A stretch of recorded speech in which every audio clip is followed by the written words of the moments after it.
Hello my dear student, स्वागत है आप सबका आसार 91 के यूट्यूब चैनल पर।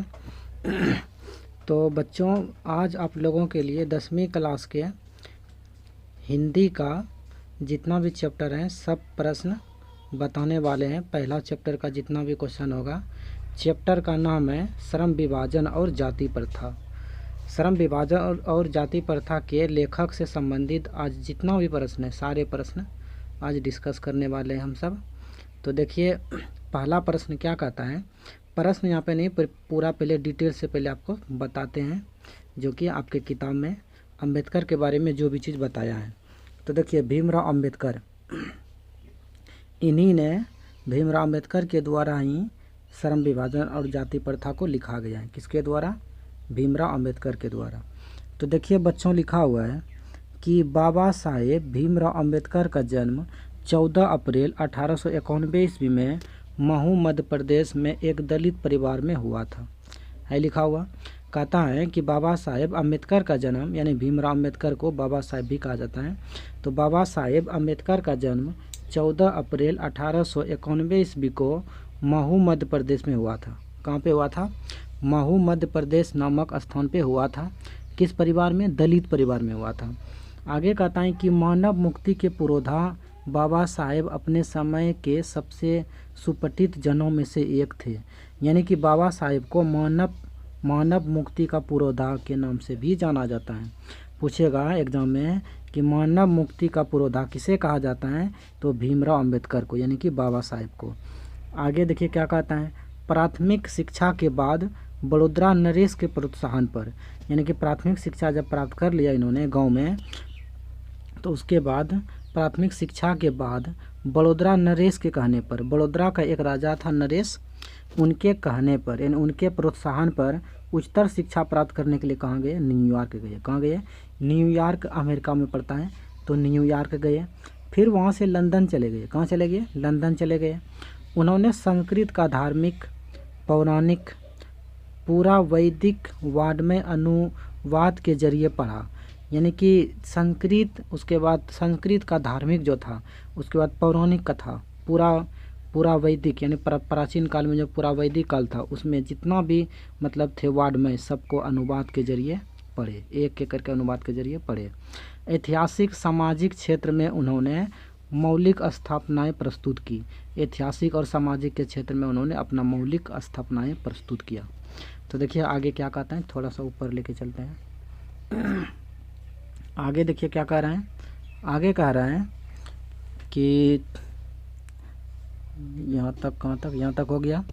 कहता है कि सब मिलाकर वे इतिहास, मीमांस, विविधवेता, अर्थशास्त्री, समाजशास्त्री, शिक्षाविद तथा धर्म दर्शन के विख्यात बनकर उभरे। उसके बाद ये सब बनकर के उभरे। क्या बनकर के? विधिवेता, अर्थशास्त्री, समाजशास्त्री, शिक्षाविद, उसके बाद धर्म दर्शन के विख्यात बनकर के वह भीमराव अम्बेडकर साहब उभरे। उसके बाद कहता है स्वदेश में कुछ समय तक उन्होंने वकालत भी की। स्वदेश मतलब अपना देश में, यानी अपने देश में, खुद के देश में कुछ दिनों तक उन्होंने वकालत भी किया। समाज और राजनीति में बेहद सक्रिय भूमिका निभाते हुए उन्होंने अछूतों, स्त्रियों, मजदूरों और मानवीय अधिकार को सम्मान दिलाने के आर्थिक संघर्ष किया।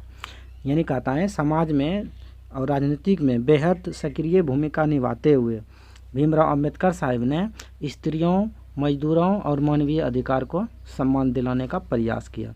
चिंतन के, कहता उनके चिंतन के रचनात्मक के मुख्यतः 3 प्रेरक व्यक्ति थे। यानी उनके जैसा ही चिंतन करने वाले 3 व्यक्ति थे। एक थे कबीरदास, उसके बाद में कबीरदास, उसके बाद में बुद्ध, उसके बाद में एगो कौन? ज्योतिबा फूले। इन तीनों उन्हीं के जैसा व्यक्ति थे, उनके जैसा ही चिंतन और रचनात्मक करते थे। आगे देखिए कहता है भारत के संविधान का निर्माण इनकी महती भूमिका, एकनिष्ठ समर्पण के कारण ही हम जानते हैं कि भारतीय संविधान के निर्माता कर श्रद्धांजलि अर्पित करते हैं।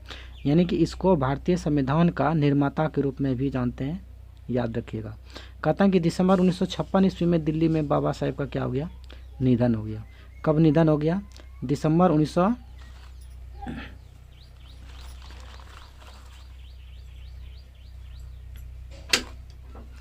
1956 दिसंबर 1956 ईस्वी में बाबा साहेब का निधन हो गया। कहाँ पे? दिल्ली में। याद रखिएगा बच्चों, बाबा साहेब का निधन कहाँ हो गया? दिल्ली में। कब? 1956 में, दिसंबर में। आगे देखिए कहता है कि बाबा साहेब ने अपनी पुस्तक लिखी, यानी बाबा साहेब ने अनेक पुस्तक लिखी, अपनी नहीं सॉरी अनेक पुस्तक लिखी। अनेक पुस्तक लिखी, उनकी प्रमुख रचनाएं एवं भाषण हैं, यानी उनका जो प्रमुख रचना था और कुछ भाषण था, सब हैं, ये सब हैं। तो the caste in their mechanism, the caste in India their mechanism, ये एक रचना हो गया। जेनेसिस एंड डेवलपमेंट, ये भी उनकी रचना है। The untouchables who are Shudras, Buddhism and communism, Buddha and his Dhamma, thoughts on linguistic states, the rise and fall of the Hindu women, उसके बाद एनिहिलेशन ऑफ कास्ट, ये सब उनकी क्या है? रचना है। ये एनिहिलेशन ऑफ कास्ट उनकी भाषण है। क्या है? भाषण है। तो कहता है कि हिंदी में उनके संपूर्ण वार्ड में भारत सरकार के कल्याण मंत्रालय से, यानी हिंदी में उसका जो पूरा का पूरा वाड्मय था 21 खंडों में प्रकाशित हुआ था। कहाँ से?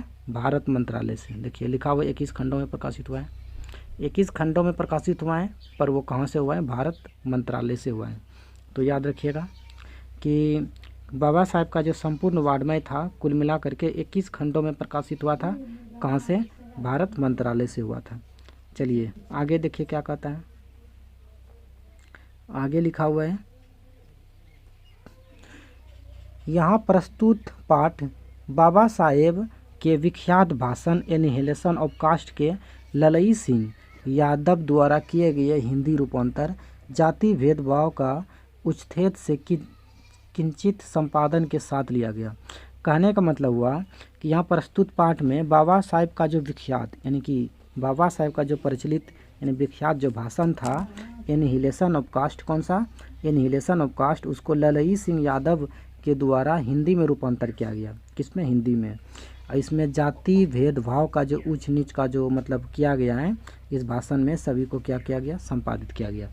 यह भाषण जाति पाति तोड़क मंडल, यानी जात पात को तोड़ने के लिए, जाति पाति तोड़क मंडल देखिए यहाँ लिखा हुआ है, तो जात पात को तोड़ने के लिए इसीलिए नाम रखा जाति पाति तोड़क मंडल। लाहौर में हुआ था वार्षिक सम्मेलन पर। किस पे? वार्षिक सम्मेलन पर। कब हुई थी? 1936 में। तो याद रखिएगा, जाति पाति तोड़क मंडल भाषण annihilation of caste Bhimrao Ambedkar के द्वारा 1936 में लाहौर में दिया गया। कहाँ दिया गया? लाहौर में।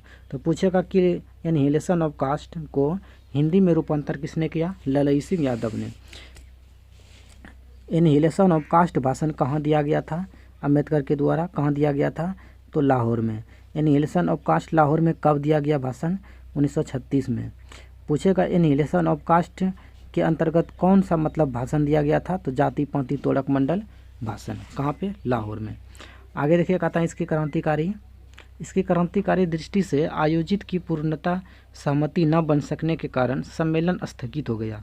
यानी कि यहाँ पे जो था मतलब पूर्ण रूप से सहमति नहीं बन पाया, भाषण पर सहमति नहीं बनने के कारण क्या कर दिया? सम्मेलन को स्थगित कर दिया। यह पढ़ा न जा सका। बाद में बाबा साहेब ने इसे स्वतंत्र पुस्तिका का रूप दिया, और बाद में एनिहिलेशन ऑफ कास्ट को बाबा साहेब ने क्या दिया? एक स्वतंत्र मतलब पुस्तक बना दिया, पुस्तिका का रूप दिया। प्रस्तुत आलेख में वे भारतीय समाज में श्रम विभाजन के नाम पर मध्ययुगीन अवशिष्ट संस्कारों के रूप में बरकरार जाति प्रथा पर मानवता, नैतिक न्याय एवं सामाजिक सद्भाव की दृष्टि से विचार करते हैं। यानी कि जाति के बारे में और श्रम विभाजन के बारे में अम्बेडकर ने क्या करते हैं?